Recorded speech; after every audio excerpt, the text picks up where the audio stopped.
2, 1.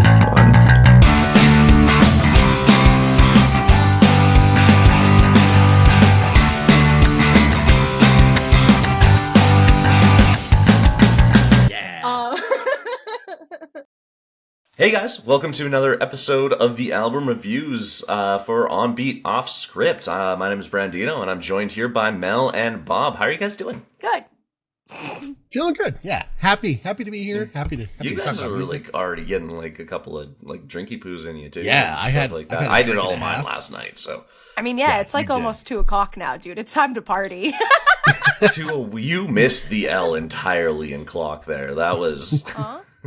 you missed the L entirely in Did clock. I say Oh, 2 you cock? 2 o'clock is 2 what o'clock. you for sure just said. Which, weirdly enough, actually, our first album, I feel like they would discuss that. We actually have a decent docket of records. We do.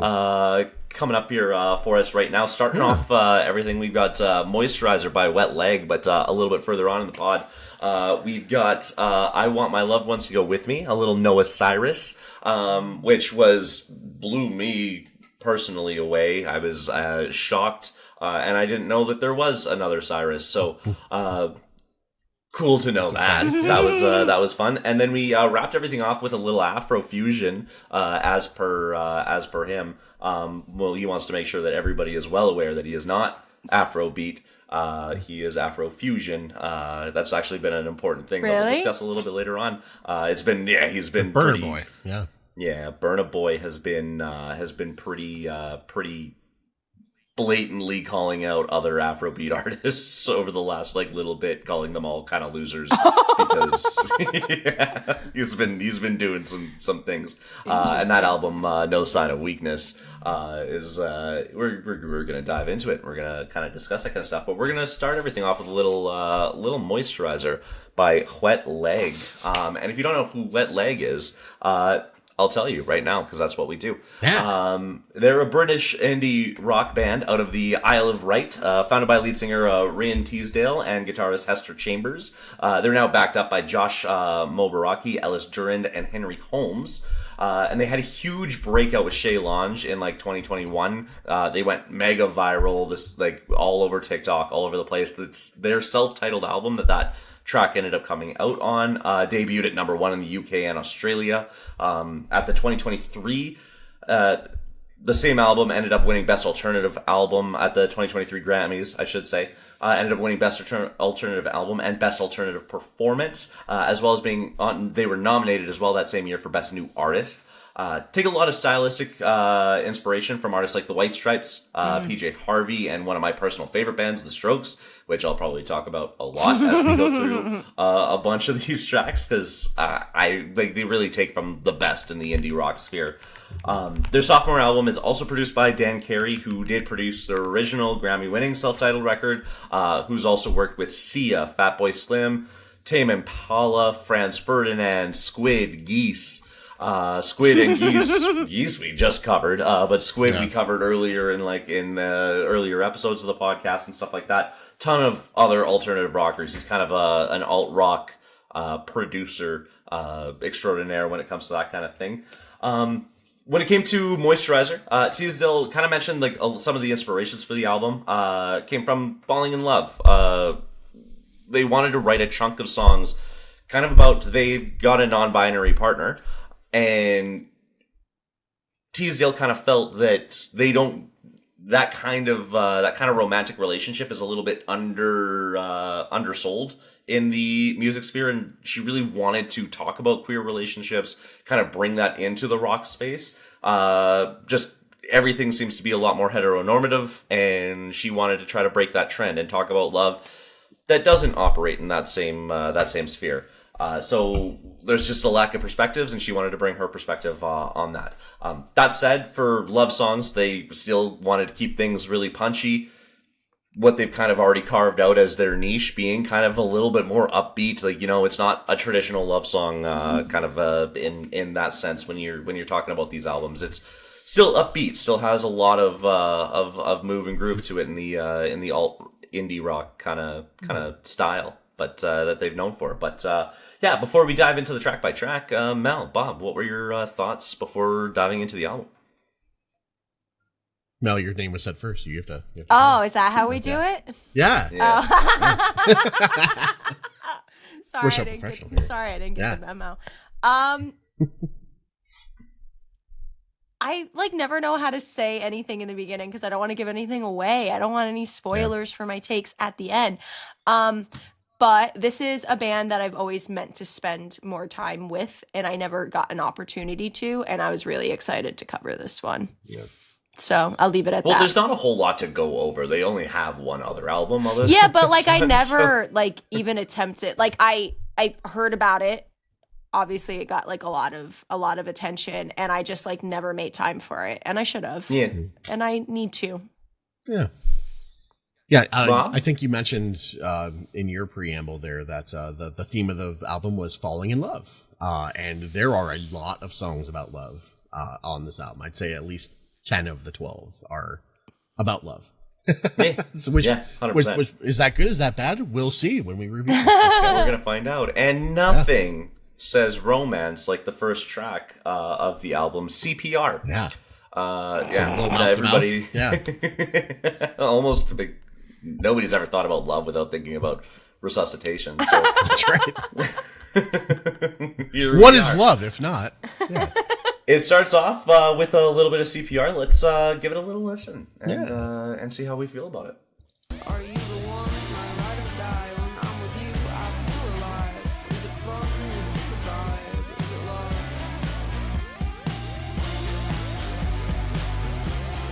Put your mind in the CPR.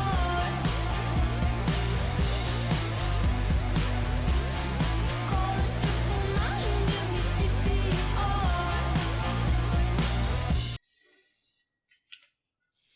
Yeah. Starts off strong. Mm-hmm. Yeah. This literally punched me in the face immediately. I'm like, oh, this is what this band's about. Okay, it's got that grungy feel to it. There's almost some Fiona Apple vibes in the lead singers. I think it's Tisdale is her name. I forget where. Teasdale, yeah. Teasdale, yeah. Some immediate Fiona Apple vibes, which I like a lot. That's a cool take, yeah. Yeah, today I learned that 999 is 911 in England. They say 999 a bunch. So that's their. You're like, why the fuck are they talking about nine so much? Right. So, but yeah, immediate impression was good for me on the song. Yeah, I was instantly drawn in. I thought the chorus was so much fun. That siren whoop whooping is it gave it such a cool effect. I loved her vocal inflections a lot in that second verse when she's talking about if you're a ghost. It got really gothic almost for me, and I really, really loved that. And I just for an album about love, the emergency being that she's in love and incorporating CPR, I thought was such a fun take. I just never heard anything like that, and I was like, yeah, man, I'm sold. 100%. It honestly, this gave me big Squid vibes, which again we covered, I think episode 3 or something like that of the podcast. Yeah. These really manic bass beats right off this start, right from the very jump of the album. It starts to lose a little bit of that kind of inspiration, I think, once we get a little bit deeper in. But this song specifically, I wrote down. I'm like, this feels like Squid's. The Squid album that we covered. It's very manic. The like you mentioned, the sirens make it feel like it's very storytelly without necessarily addressing it specifically. The movement of the things the clap. I don't know if you guys listen with headphones. If you listen with headphones, the movement of the claps from left to right, through a bunch of parts of it was very art rocky, and I felt like this was actually a little bit more art rock than it was necessarily an indie rock kind of feel because of what they were doing with it, because of all the different layers of things that were going in. Felt very cinematic to start everything off, and it's a cool opening. It wasn't my favorite song by a long shot on the whole album, but fun though, a lot of fun. It opens with a great kind of vibe, and I think the entire album kind of sticks to that vibe a bit. Yeah.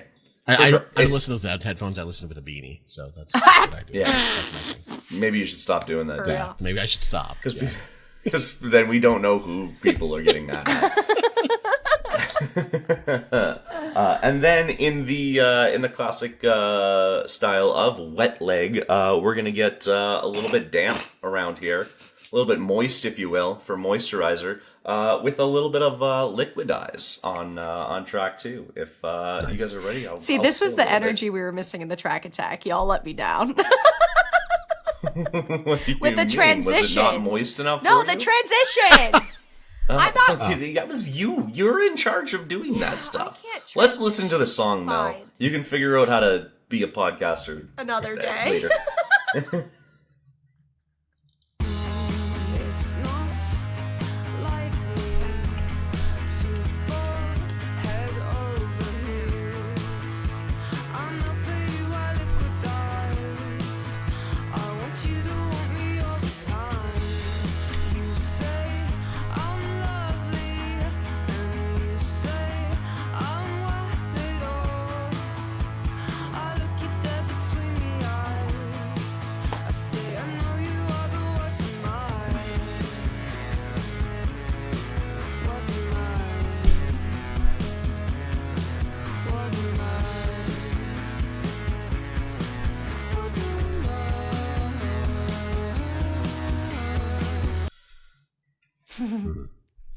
Good long clip.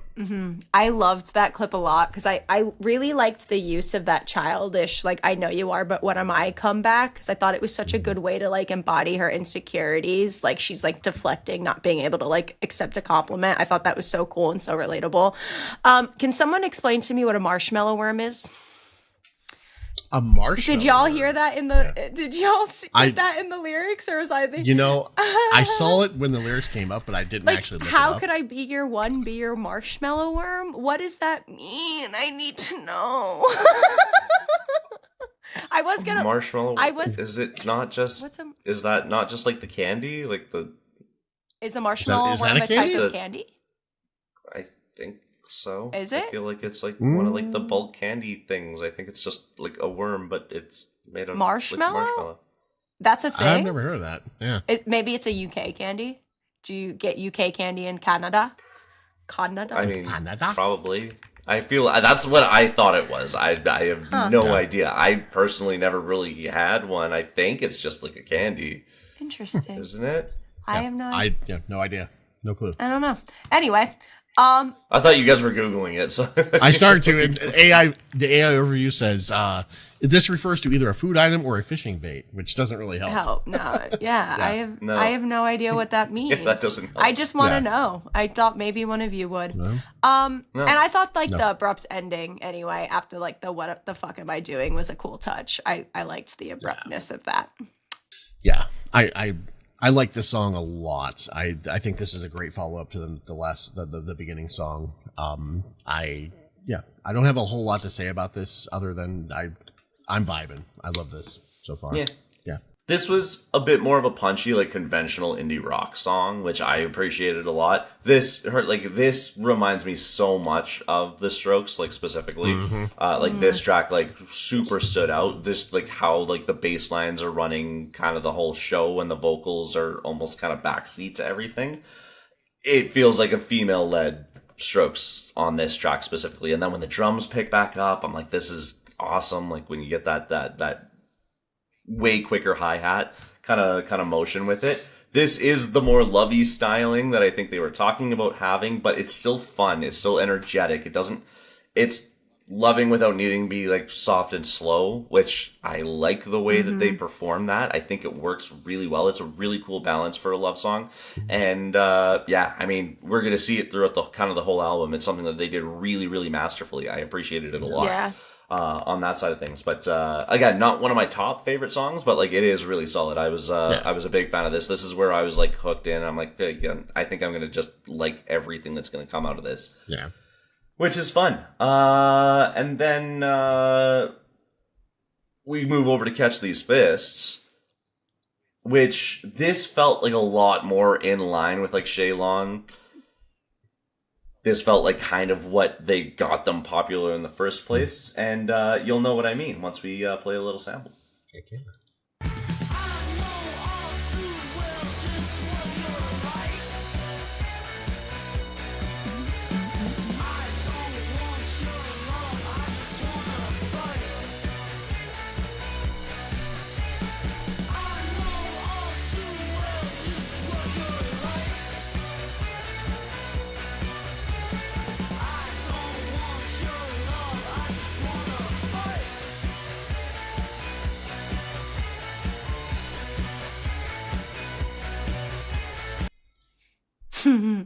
I loved this one a lot.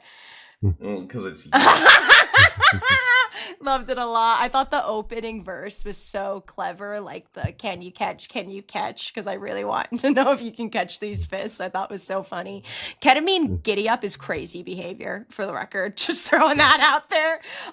He don't get puss, he get the boot. Iconic line. I fucking died. I thought that was incredible. That's a great Puss in Boots reference. I loved too. it so much. It's a good one.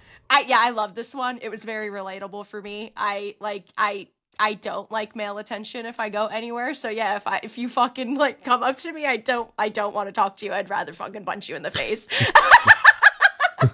Unless I know you. So yeah, I love. Like I said, it's you. I loved this song so much. I thought it was so fun. Yeah, I love the grungy bass line, like straight out of the 90s that this song kind of starts with. The first two songs were all about love, and we've definitely switched gears here with a song about not love, but fighting, so that's fun. Yeah. Punching people in the face. Yeah. Oh, yeah. I don't think That I can like be love sometimes. Yeah, it could be. Okay. Yeah. Okay. Calm down. Right? I don't Brianna know. would disagree, but Chris Brown only did that because he loved her, right? That's what. Yeah. Don't cancel me. But yeah, it was. I don't like the song as much as the Fast Two, but I'm still having a good time. Villain Art Bob. Villain Art Bob. Here we go. Still, who would have guessed it? still happening. Chris Brown sucks, by the way. Let me make that clear. I don't Yeah. like Chris Brown at all. I promise you, Bob is the absolute last Let me man to say, ever Yeah. Yeah. ever support hurting women. Yep. This changes back into that like really aggressively tinny kind of track.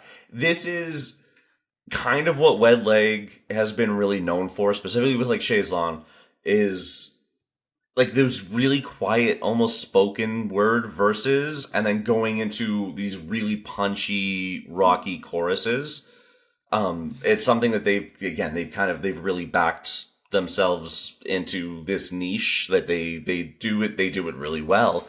Chorus is super aggressive. It's a really fun kind of constant juxtaposition between the chorus and the verses while keeping the kind of aggression regardless of the vibe change. It's a cool track. I could rock to it pretty much whenever. It's fun. I liked it a lot. Again, this feels like them kind of recreating what they were already really well known for and doing a good job with.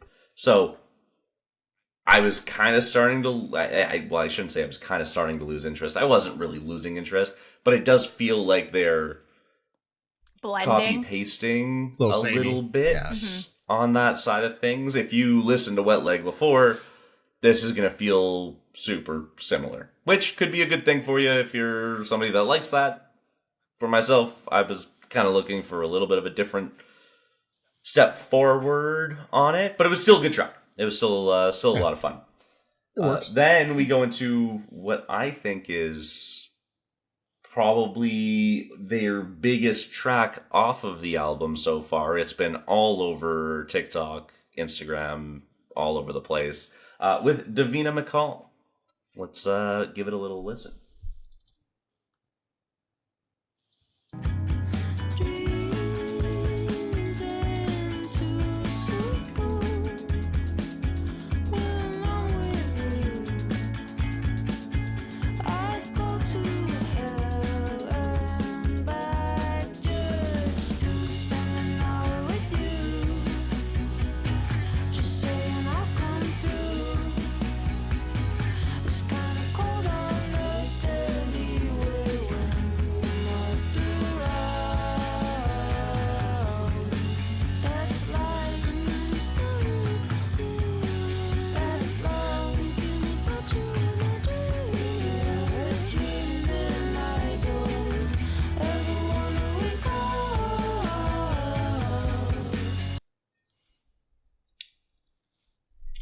So half-assed internet research says that Davina McCall is a Big British Brother. TV presenter. Yeah, best known for being fiercely protective of Big Brother contestants when she hosted the show in the 2000s. So when she says, I'll be your Davina McCall, she's like, I'll protect you, essentially. So that was cool. I think the tagline "I'm coming to get you" too is also from Big Brother, but I love how like silly but also like ominous that sounds. Like it adds like a fun little, I don't know, like it's pretty with a side of obsessive, and I love that energy. I thought this was a really pretty follow-up to Catch These Fists. Like it sounded like a lot sweeter. Also, we got a Shakira reference for Whenever. That made me giggle because I loved that song so much. Oh, I up. didn't even catch that. Yeah, That's I'll great. Be your Yeah. Shakira. I love Whenever, it so much. wherever. Their wordplay has been very, very clever, and I am enjoying it like a lot. Yeah. Yeah. They do a great job with it. This is back to that Strokes sound with that like just softly penetrating bass lines, softer vocals. I think I liked her filtered vocals for that post-punk effect a little bit more, like on the opening track for like CPR. And I wish like this felt a little bit too polished for me out of this one.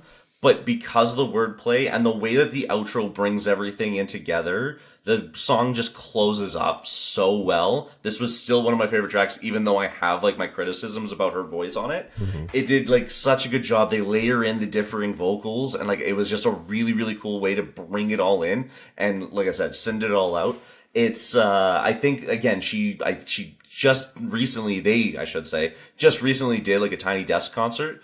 And Davina McCall is the one that I keep seeing pop up over and over and over again. It was the highlight song, I think, from their Tiny Desk concert, which I've been excited to see because it is one of my favorite songs off of the album. Kind of in spite, like I said, in spite of how polished the vocals were. I didn't watch the Tiny Desk concert, but I can say they were looking hot as fuck for it and ripped. So I need to watch it. I was like, oh, damn. Nice. But anyway. They hot. Thanks, Mel. I appreciate that. input. Yeah, I like that. Look, if Bob can thirst over Tyla in the music video earlier, I can thirst over Wet Leg a little bit. Yeah. That's right. But are you going to thirst over Jennifer's Jennifer's body? body? Yeah. Which is the next Who doesn't? track coming out. 10 out of 10 transition. Let's let's play a little bit and see how thirsty you guys get. Yeah.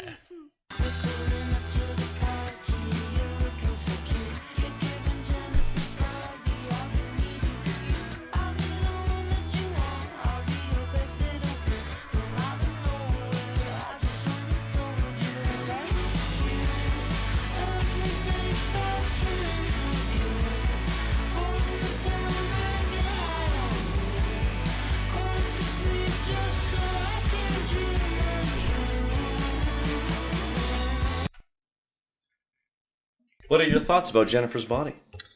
I love the part about 90 seconds in where we just have the guitar and some light drumming that kind of breakdown there, like that really hit me. I'm having a great time with this album so far, and this song I think is another strong one, honestly. I will say this seemed a bit short. I was really getting into the song, and then it just ends at 2 minutes 26 seconds. Like I wish this were a bit longer, honestly. I like the song a lot. Yeah, I thought this one, there was like a really abrupt start and end to it, but I thought it kind of, like, I could have used more of it, but I also thought it added an interesting pacing to the album in general, because it was kind of just like start, stop, like shaky up a little bit.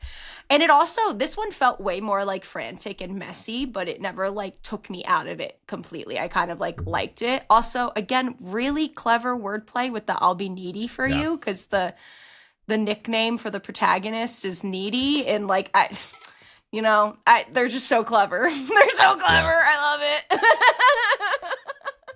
Yeah, this was another really aggressively like kind of punchy track. It really was giving me like early 2000s like alt rock on this one. Oh, absolutely. It was super coded there. Again, I'll mention the Strokes again. I'm a huge fan of the Strokes, so like I was a pretty big fan of this. It's super coded that way. I think I still prefer the Strokes, but to know somebody's keeping the sound and the style still alive in 2025 is peak. I appreciate that so much more than I could put into words. I was finding it really difficult to find really too many complaints. Like at that point, I would just be being nitpicky, which I am. Yeah. So I'm going to continue trying to be nitpicky about it all. Just who you are as a human. It's the way that I'm a critic. That's what we do. We're music critics. You are too. I hardly literally count. here with I you don't know, doing it do right I now as we count? speak. I'm here for fun. That takes us into our next track, Mange Tout. Monster. Thanks. They weren't sure I wasn't sure if everybody got it, but now that you reiterate it, I liked the way you said it. So Uh-huh. yeah, It's French. I know, but It's French. It was Mange Tout. it was Oui, satisfying to me. I enjoyed it. Let's play this. You think I'm pretty, you think I'm pretty cool. You say it's scary, most people do. This is the real world, honey. The infinite. In spite of everything, I guess there's just no getting through. Nice try, now get out the way. Good job, just take a fucking hit. I said I'll see ya. We wanna be ya. We wanna be ya. Nice try, get out the way. You're in our way. Get lost forever. This is like one of my tops too. I love this one. Yeah, I love this so one. much. Yeah. I thought like their inflections I think are so fun. The abrupt endings, like the cadence switches up when they like draw it out and then speed it up. Like Get Lost Forever is so fun. I love this track so much. Yeah. I couldn't agree more. Lyrically, this is the Wet Legs version of Man Child, and I love that. I think it's great. The song rocks. It's great. Song rocks. It's dope. And it's about eating vagina as well. Hell yeah, Yeah. baby. Which is fun. Lil Wayne would be so proud. Yeah.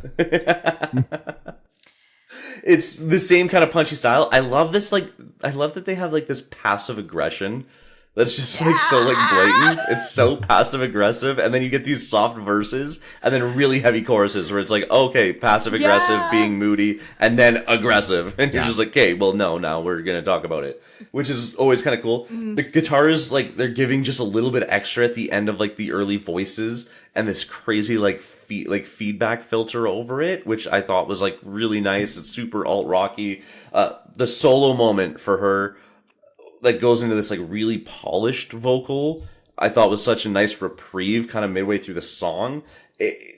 Yeah. It was, like, a front runner at this point for, like, one of my favorite songs on the record, like, pretty early. I'm gonna come back to that song. Oh yeah. Lots. Oh, for sure. It's so dope. Yeah. It's just a good track. Yeah. I loved it so much. Yeah. And then we're gonna get a little pond song action coming up next. Yeah, let's just play a little bit of it, I guess. You're the sun, and I'm a flower. I could be your peach juice, and I your Bellatrix. Stars line, now it's just you and me, and left betwixt. On the roof, across the cuff, I'm listening, I've never been so deep in love.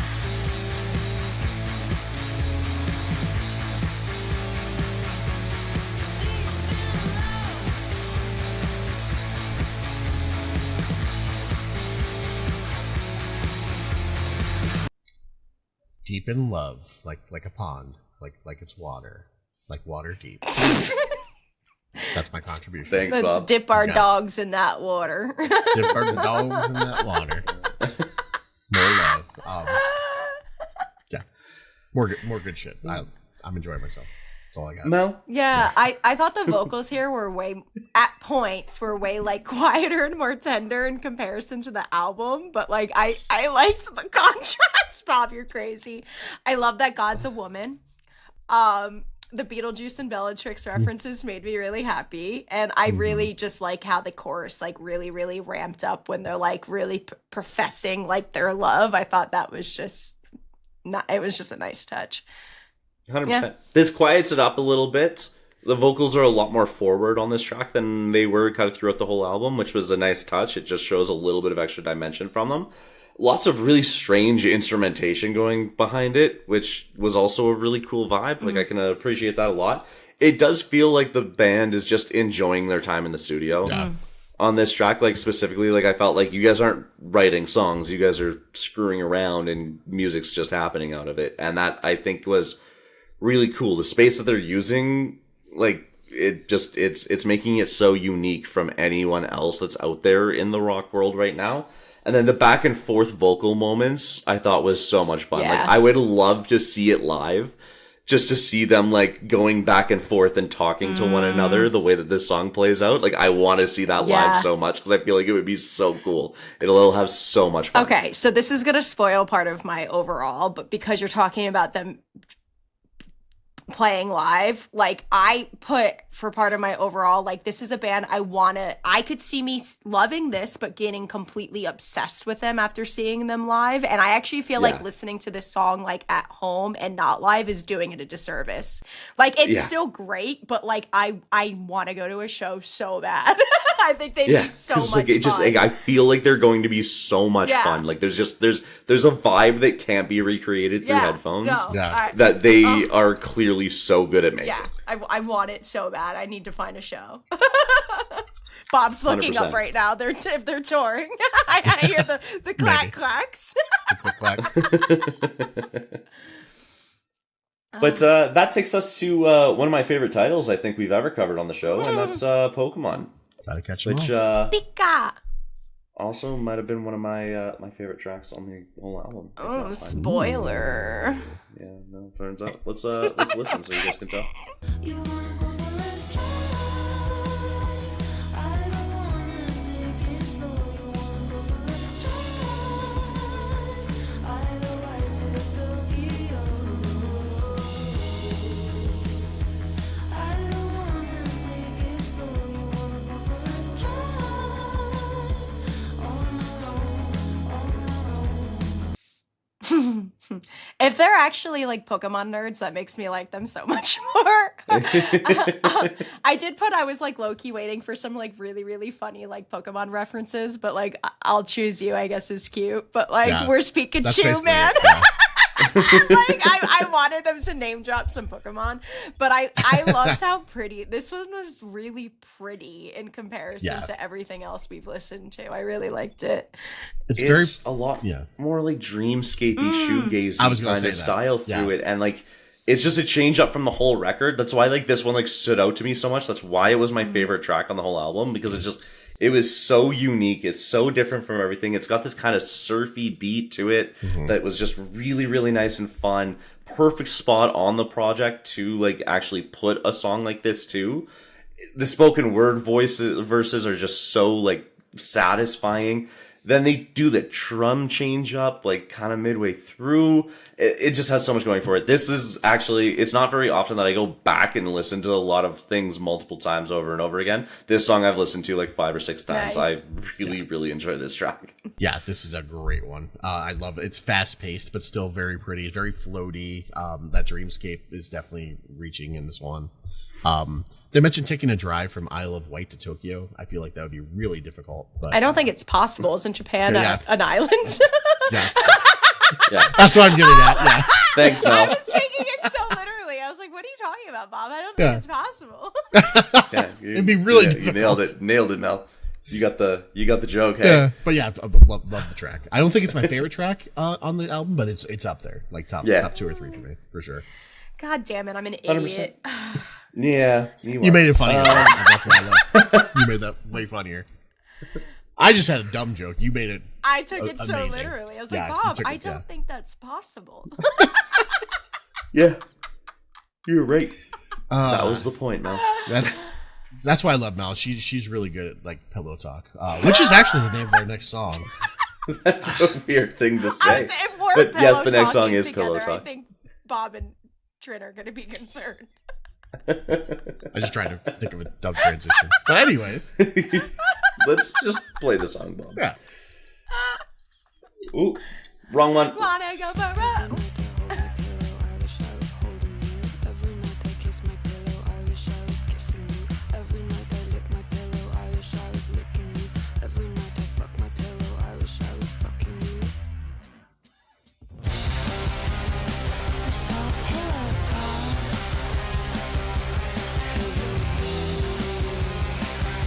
You're kinda cute.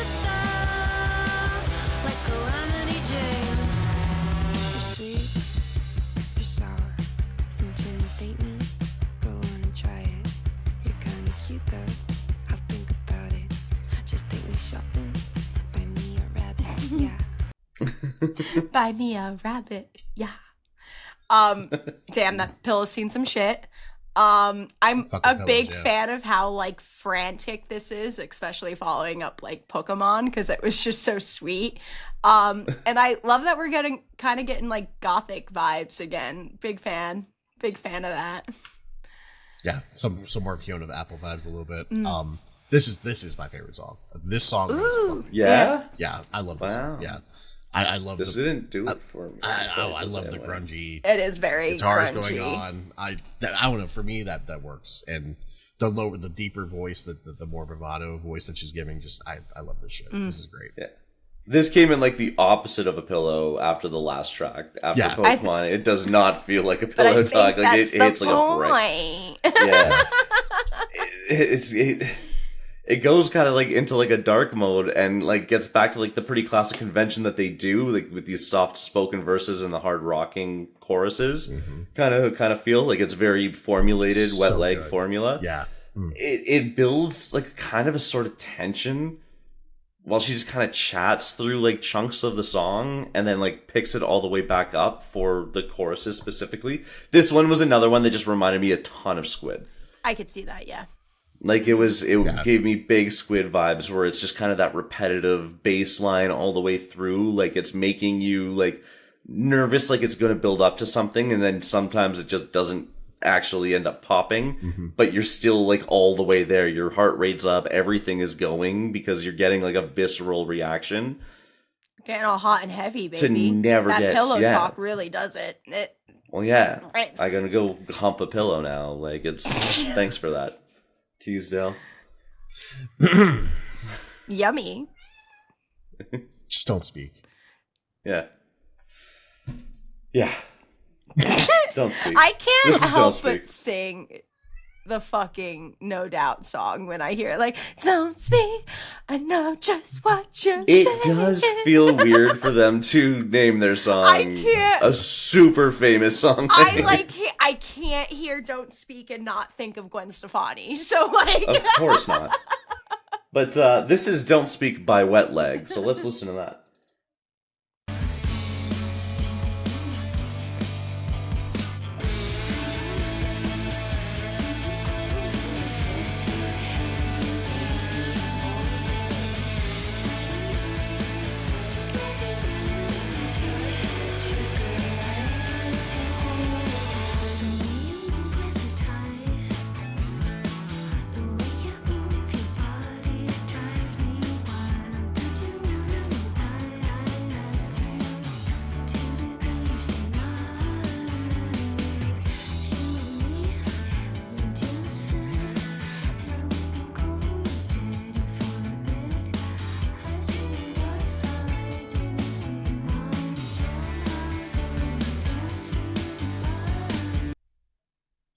Yeah. How'd you feel about Don't Speak? I like this a lot.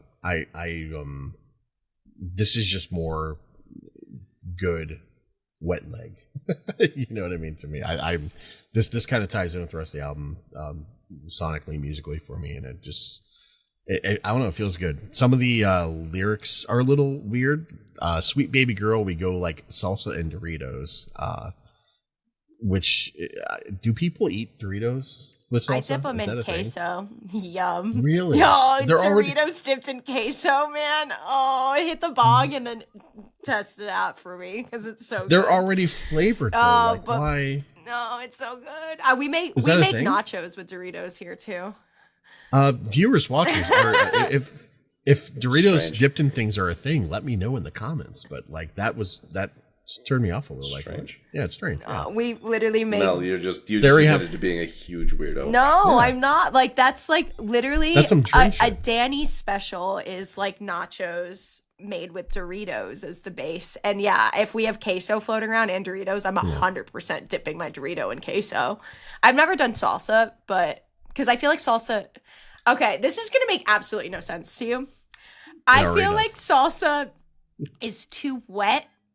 And it would make my Dorito soggy, where queso isn't. Well, but I don't disagree. That's why I think Doritos and salsa is weird. But anyways, as far as the music, I like this song a lot. I was gonna say, Mel, do you have a comment on the I song, do. or No, we had do you to- just want to discuss We had weird to eating work habits? Through that first, we had to work through that.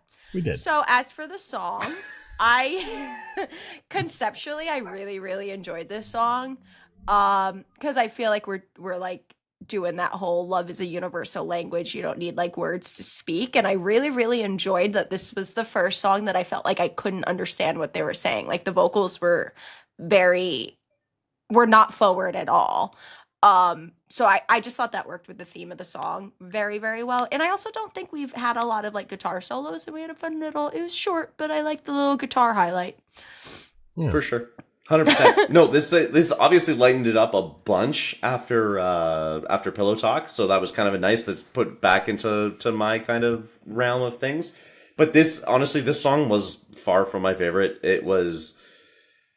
It fell kind of into the same other indie rock that we've already covered on the podcast. Like, it felt like Blonde Shell. It felt like Haim. It felt, they're a little like all the other indie folk girlies that have done like kind of a rockier kind of thing. The only thing that does make this a little bit unique is that it has a guitar solo, whereas all these other indie rock girlies don't really incorporate a solo into like almost anything they do. This blended in with so much stuff that's already out there, so it felt really B-sidey to me. It was it's fine. It didn't stand out much. I do think it kept with the theme of the Conceptually I liked it a lot. Yeah.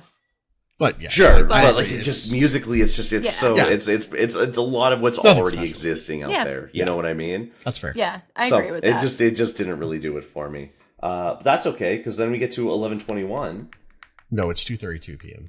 Oh, the song, right? Thanks, Bob.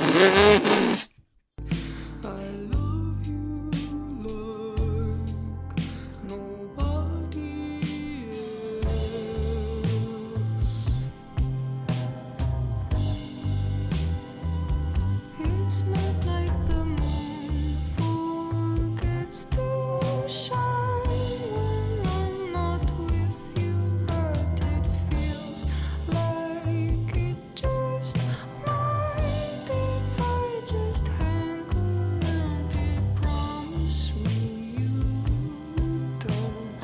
On the setting of the sun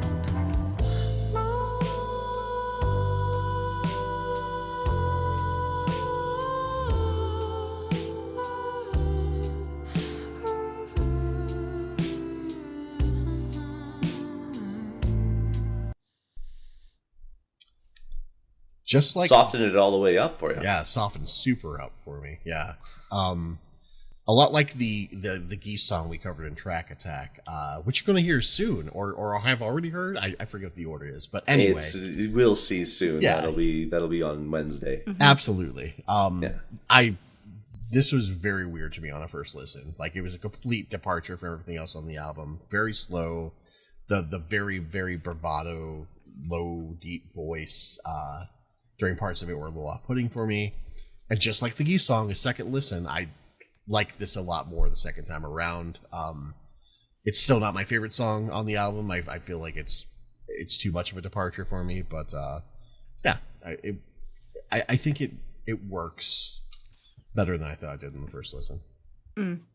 I really liked the gentle intro. I was very impressed by that like deeper register. I wasn't expecting it at all. I thought it was a really cool contrast. It's not my favorite vocal performance, but I was very impressed by it. I just wasn't expecting that much of a range. Yeah. And I just am very curious of the significance of that exact time, but I could not find it anywhere. But I like so badly want to know why 11:21. I was also looking for context somewhere. Yeah. But yeah, this is obviously by a long shot the slowest tempo of the whole album. It slows all the way up. I was genuinely like curious if they were going to have something where they kind of actually slowed things down and had a track like this. So I was excited to see it. It was cool. The bass line is carrying the track. Oh yeah, really aggressively. It's awesome. The vocals are kind of haunting, kind of throughout the whole thing. I don't know if I love her lower register. I'm glad she tried it. I appreciate the effort that went into doing a track like this. Yeah. I don't know if it necessarily hit for me, which is fine. It's an interesting song more than it is a good song, in my opinion. It showed some desire to want to do something a little bit different from what they're already known for and what they were already doing kind of all the way through. Yeah. I don't know if it worked, but at least it's an attempt to do something other than exactly the same thing over and over again, which so many of these artists end up falling into the same routine of. So I have respect for it in that sense. Just musically, maybe it didn't quite work. I agree. Not my favorite, but I thought it was cool. Like, yeah, I wrote it off completely my first listen. I it's okay. It does some things that are nice, but yeah, again, the bass line's good. But yeah, cool. And then we go into our final track of the album, "You and Me at Home." What could that mean? Let's find out.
It's another song where the bass line really carries, I feel like.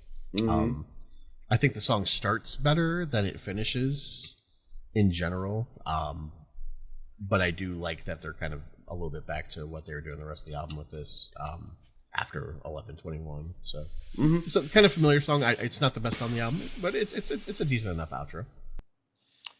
yeah, I liked how like the chorus just felt like very anthemic almost. I really, for somebody who loves listening to music live, I just liked how raw that felt. Like there's something about a crowd of people singing together that just like makes my heart so happy. It's like, I don't know, it's comforting to me. And then I just thought like maybe we should start a band as some kind of joke. I thought it was so meta. I thought it was really funny. Yeah, not my favorite, but I thought it was a solid closer. Yeah, it's good. It's we went back to some serious fun vibes, which I liked. The out-of-tune guitar and then the drum pickup for the pre-chorus, I thought was like was the kind of indie rock sound that I really appreciate. I enjoy it a lot. You got these really wet guitars kind of going through. I thought it was a great way to close out the album with that. The light rhythm guitar solo on the second verse is mint again, Strokes-esque, and so like I was all the way in on that side of things. The one thing that kept distracting me though is that like weird twang on the guitar throughout the whole song. Like I was super divided on it. I don't know if I like it because like it kept distracting me from the actual song because I kept like waiting to hear like a little boing. I'm like, the whole way through. I like the energy of slipping it in, but I genuinely couldn't hear the rest of the song because of it. It was so distracting to me. And like, so I don't know if I liked it or not. But either way, it was an okay closer. Yeah. Heck yeah. And that's the album. That's the whole album. Yeah. But I'm sure you guys probably still have some words that you'd like to say regarding the album to close out this review. I certainly do. Absolutely. Do you want to go first with your words? Yeah, I'll go first with my words that I wrote down on a piece of paper on my computer. So, thanks, Bob. In British slang, a wet leg is a term used to describe a self-pitying person. It can also refer to a person perceived as overly sensitive or easily upset. In an April 2022 YouTube interview, the band said it came from an Isle of Wight slang to describe non-locals on the island. Those who had crossed the Soylent were said to have a wet leg from getting off the boat. So I guess that's what wet leg means. That's very important to the story here. Thanks, Bob. As far as how I felt about Wet Leg, this album is everything I wanted Haim's new album to be. honestly. It's mostly sticking to a theme. It's fairly consistent musically, sonically. It's fun. It's funny. The lyricism is great in some parts. I think the pacing is great outside of 11:21, which kind of hit me out of nowhere. In general, I think this album rocks a lot, and I enjoyed it a lot, and it makes me want to go back and listen to the first album, which I hadn't heard, because, believe it or not, I've never heard of this band. So I gave this album an 8.5 out of 10. I thought it was really good. Hell yeah. Mel? Yeah, so I said it earlier, the wordplay throughout the album just made me so happy. I love how clever they are. I was very impressed with how they were able to keep like the production still feeling pretty crisp, but like it had a raw rock feel. Like it felt very like raw to me. I really, really loved that. I thought the vocals were super spot on, and the only time it ever got muddy for me was Don't Speak, and I felt like that was conceptually on theme, so I was totally okay with it. You saying that this is what you wanted Haim to be is so spot on, because like I agree with that very, very much. I was very torn as to what to rate it, because I have like absolutely nothing to complain about, and I wanted it to break a 9 for me, but I couldn't justify getting it there, so I gave it an 8.6. But I really, really enjoyed it. Nice. All in all, it's a super fun album. It's a great sophomore album. It's got really good energy. It maintains kind of exactly what we'd expect out of them. I don't know if it's going to receive the same kind of critical reception that their debut album did, but especially seeing how they're bringing back a style, and now that they did that already on the last album, this felt kind of more of the same in that category, right? That said, it's still like top-notch quality of that style of indie rock, and that's tough to beat. It's one of my favorite genres of rock to begin with, so I have a serious appreciation for it. Yeah. I don't think anybody's ever going to have a bad time listening to this album, and I would recommend it to pretty much everybody. Like, nobody will have a tough time listening to this. Yeah, it's not necessarily revolutionary, but it's doesn't have to solid. Yeah. And that's okay. It's a sophomore album. Like, there's a lot of time that they'll be able to flip the game on its head and have that moment. I'm just pumped to be a part of it when and if they do. This album didn't turn me away from just kind of wanting to be on that train with them. Wet. I also gave it an 8.6. Shut up. Wow. Look at us with 8.6, 8.6, 8.5. Look at that standard deviation. Yeah. Wow. Right? Again, I'm the villain somehow. I really like this album. I give it the worst. Man. I mean, look at me. Being off by 0.1 hardly counts as being the worst. We all loved it. Yeah, it was. I loved it a lot. Yeah. It's just so much fun. Yeah. Like, I want this in my collection. I want to throw it on, drop a needle on it, and like, you know, it's just good times. Yeah. You know, like I said, it doesn't break the whole world, and it isn't necessarily a giant game changer, but it's good enough, and it's fun. It's exciting, it's different. It's still unique to them. And this is like the first time in a while I listened to an album was like, I need to hear this performed live, like now, like right now. Like, they're for sure going to be so good live. I am a big. I'm with you on that. Where it's like, I think live some of these songs would just hit so cool. I think they would ooze cool on it. Like, I think it would be awesome. So. Yeah, but that's the review of Moisturizer by Wet Leg. Do you guys agree with us? Do you disagree with us? Do you think Bob is too rude for giving an 8.5 to this album? Please let us know in the comments. Make sure you like, subscribe, let us know. But this has been another album review by On Beat Off Script. I'm Brandito. This is Mel and Bob, and we'll catch you soon. Bye. Catch these fists. Catch these fists. Mwah. 3, 2, 1.